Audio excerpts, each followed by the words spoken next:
ഇതെങ്ങനെയുണ്ട്? പിന്നെ ഒരെണ്ണം കൂടെ ഞാൻ ഫൈനലിന് വേണ്ടി വെച്ചിട്ടുണ്ട്.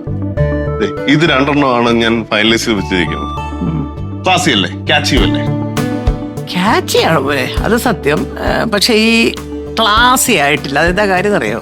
നീ കണ്ട് ഇതിന്റെ ഈ ഒരു നിറമുണ്ടല്ലോ, അത് കുറച്ചുകൂടെ ഒന്നൊരു ലൈറ്റ് കളറൊക്കെ ആക്കി കുറച്ചുകൂടെ ഒരു ക്ലാസി ടച്ച് കൊണ്ടുവരികയാണെങ്കിൽ അതായിരിക്കും ഭംഗി.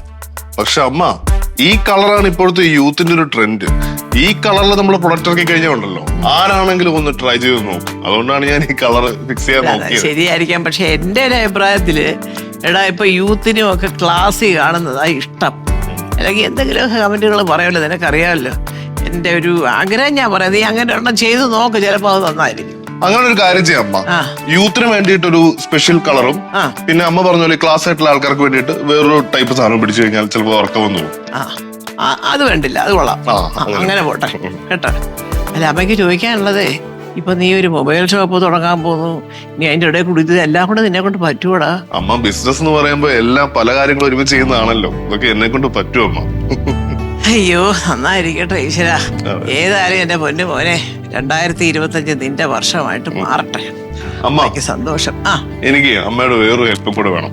ഈ തുടങ്ങാൻ പോകുന്ന ഈ കമ്പനിക്ക് വേണ്ടിയിട്ടേ നമുക്കൊരു പരസ്യവാചകം വേണം. അതായത് ഒരു കമ്പനിക്ക് ഇങ്ങനെ ഒരു പ്രൈസ് ഉണ്ടാവുമല്ലോ, അതുപോലത്തെ ഒരു സാധനം എനിക്ക് അമ്മ പറഞ്ഞു തരണം. അയ്യോ എടാ, അതൊക്കെ നല്ല അഡ്വർടൈസിങ് കമ്പനി ഏജൻസിമാരില്ല, അവരെ കൊണ്ട് കൊടുത്താലേ അവര് നിന്റെ ഉസ്താദുക്കളാ മോനെ.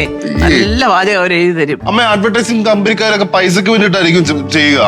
അമ്മ പറഞ്ഞു തരുമ്പോ സ്വന്തം മകന് ബിസിനസ് വിജയിക്കാൻ വേണ്ടിയിട്ടുള്ള രീതിക്കല്ലേ പറഞ്ഞു തരത്തുള്ളൂ. അമ്മ എന്നെ പറഞ്ഞു.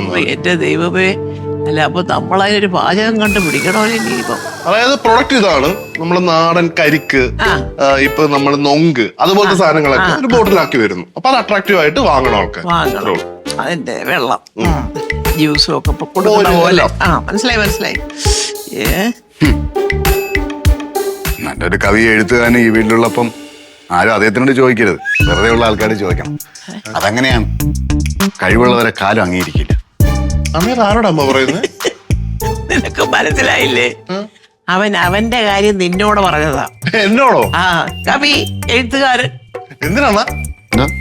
അല്ല, ഞാൻ എന്റെ ഓരോ കാര്യങ്ങൾ പറഞ്ഞതല്ല, എന്റെ അടുത്ത് ചോദിച്ചിട്ടുണ്ടെങ്കിൽ എപ്പോഴേ എഴുതി തരുമായിരുന്നു. എന്റെ ഇപ്പൊ പറഞ്ഞ കേസ് ഞാൻ കേട്ടോണ്ടാണ് വന്നത്. അങ്ങനായിരുന്നോ? അണ്ണ എനിക്കൊരു പ്രൈസ് പറഞ്ഞു. പ്രൈസ് വാങ്ങിക്കുന്നതല്ലേ, അല്ല പറയുന്നല്ലോ. അയ്യോ, പ്രൈസ് അല്ല, ഫ്രേസ്. അതായത് പല അർത്ഥത്തിലും പറയാം.